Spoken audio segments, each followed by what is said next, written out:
Good evening, this is Viewpoint. I'm Zaka Jacob. The Indo-US 2+2 talks concluded last night. Some significant decisions have been taken, particularly with regard to defense cooperation. But the most important takeaway is an intangible one, but an invaluable one, that India has been able to convey a message to Washington and the powers that be that it is going to stand its ground. It's going to keep an eye out for its own interests, and its decisions are going to be based on its own interests.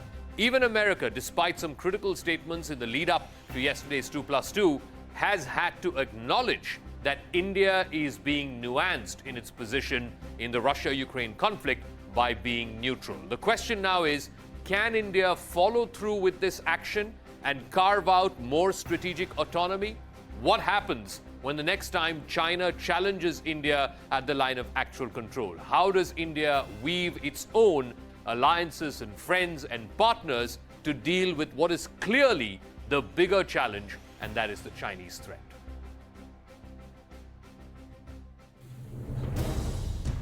After a series of sharp comments from the US against India's neutral stand on Russia, New Delhi got a chance to assert its position at the 2+2 talks.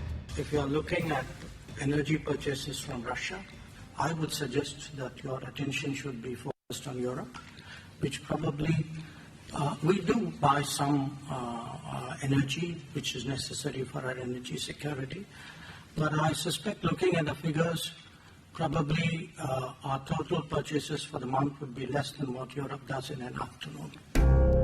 US Secretary of State Antony Blinken acknowledged India's position on the Ukraine war. Russia's war against Ukraine is an attack on Ukraine's people. It's also an attack on that rules-based order that we both adhere to and defend. Defense Minister Rajnath Singh and US counterpart Lloyd Austin reviewed defense cooperation and regional security.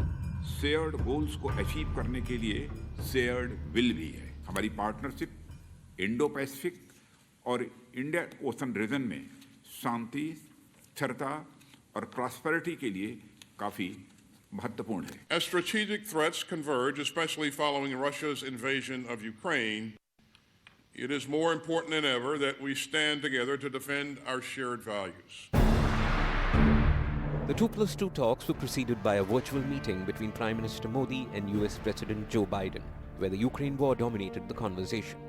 I want to welcome India's humanitarian support for the people of Ukraine, who are suffering a horrific assault, including a tragic shelling in a train station last week that killed dozens of innocent children and women and civilians attempting to flee the violence. हाल में Bucha शहर में निर्दोष नागरिकों की हत्याओं की खबर बहुत ही चिंताजनक थी.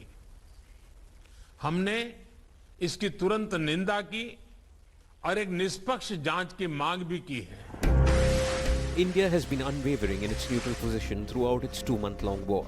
But is the West finally getting the message?